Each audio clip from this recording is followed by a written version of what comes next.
Oh. Tugas lho. Siapa meneng main lho. Si. Mana tugas? Tugas apa?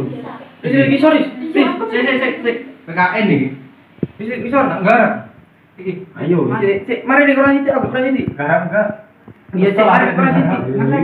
Mana? Ngelek dah. Wis. Hah? Ya Allah. Wis, cekin aja suwi ya. Iya wis. Marah kan cikina. Ya Allah. Ngelek.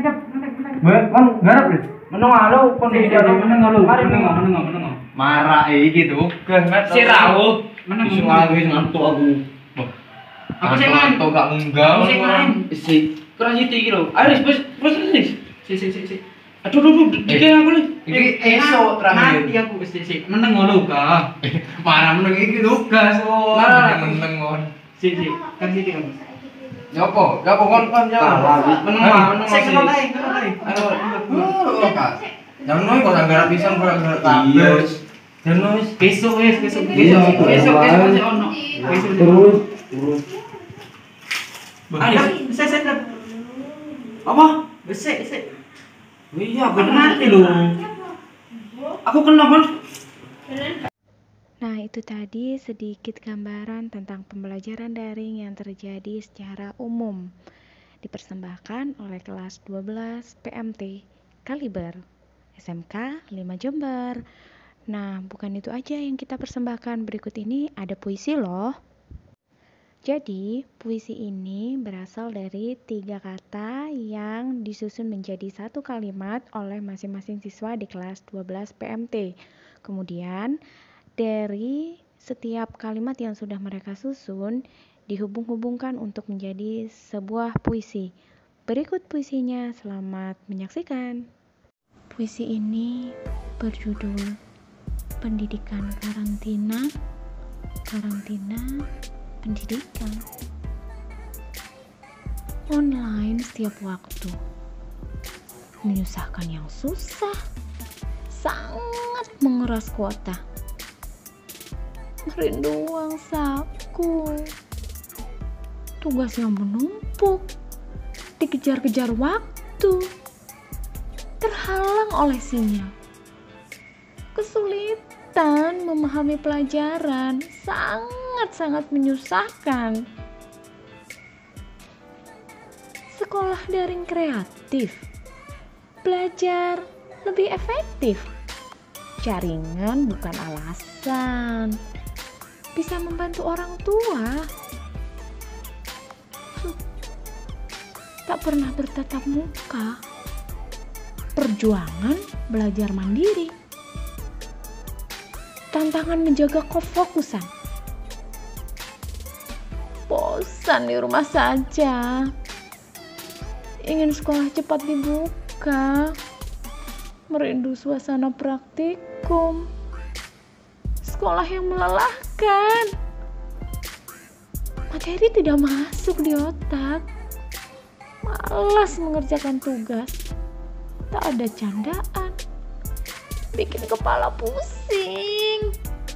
Kami bosan di rumah, rindu pembelajaran offline. Belajarlah tanpa mengeluh.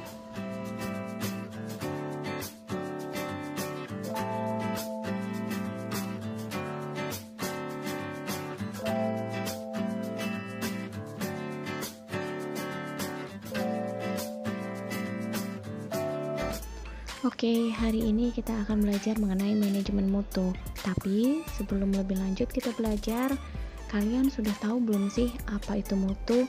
Atau bahkan sudah tahu apa itu sebenarnya manajemen mutu? Nah, untuk lebih jelasnya, perhatikan dulu penjelasan berikut ini ya. Berikut ini ada beberapa pengertian mutu menurut pakar mutu. Jadi ada 5 pengertian menurut Juran, Crosby, Deming, Feigenbaum, Garvin, dan Davis. Kalian bisa baca sendiri dan disimpulkan sendiri ya, mutu itu sebenarnya apa sih?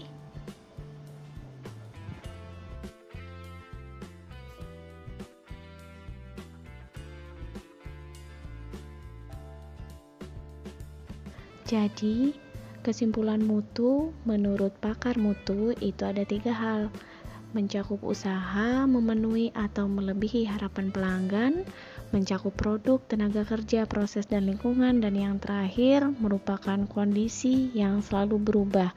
Misalnya apa yang dianggap merupakan mutu saat ini. Di dunia industri banyak sekali tantangan seperti persaingan bebas, perkembangan teknologi komunikasi dan informasi, dan peningkatan pengetahuan. Nah, gimana cara menghadapi tantangan itu adalah dengan strategi mutu. Lalu, kenapa sih kok kita perlu suatu mutu? Ya karena emang tuntutan pasar semakin meningkat, tingkat persaingan juga makin tinggi, efektivitas dan efisiensi organisasi akhirnya akan menghasilkan kualitas yang bagus, kemudian pelanggan akan puas, dan usaha pasti akan bertahan. Nah, pola pikirnya itu harusnya seperti ini. Ada nggak ya pelanggan yang kecewa? Berapa banyak pelangganku yang kecewa? Kenapa kok mereka kecewa? Gimana dong cara ngatasinya? Gimana cara nyegahnya? Atau kalau pelangganku kecewa, apa dampaknya? Nah, kalau sudah muncul persepsi-persepsi dan pertanyaan seperti tadi, maka kita akan mulai memikirkan kualitas atau mutu dari usaha kita.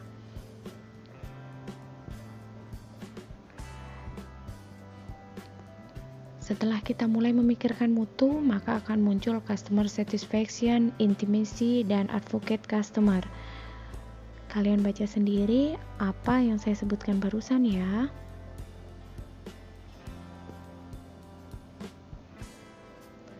%80 orang kecewa, gak ngasih respon, mereka itu pindah ke tempat lain.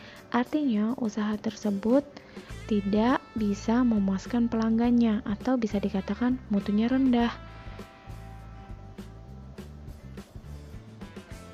Terus, kenapa sih sebenarnya kita harus berubah? Kita dalam hal ini adalah industri ya. Jawabannya adalah untuk adaptasi dari sesuatu yang kecil menjadi sesuatu yang besar dan bertahan. Nah, apa aja sih kegiatan kita dalam merubah atau agar kita beradaptasi dengan usaha? Jawabannya hanya satu, pelayanan pelanggan secara maksimal. Nah, harapan pelanggan itu sebenarnya nggak muluk-muluk kok. Di situ sudah kalian baca apa saja sebenarnya harapan pelanggan kita. Nah, kalau kalian sudah tahu tentang apa itu sebenarnya mutu, berikut kita akan belajar tentang sistem manajemen mutu.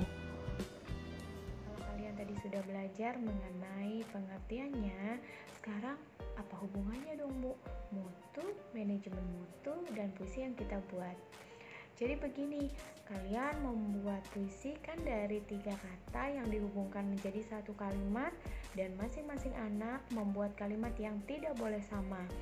Kemudian dari kalimat-kalimat yang sudah kalian buat, Bu Vivi manage, Bu Vivi atur sedemikian rupa agar membentuk suatu puisi.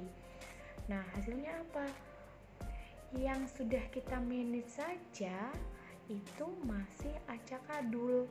Puisinya juga masih tidak terlalu runtut, masih lumayan berantakan, apalagi yang tidak di-manage dengan baik. Terus, kenapa?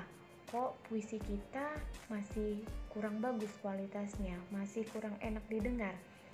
Karena masing-masing dari kita tidak memiliki persepsi yang sama, tidak memiliki tujuan yang sama. Nah, sama halnya dengan suatu usaha, kita harus tahu dulu persepsi kita itu apa, tujuan kita itu apa.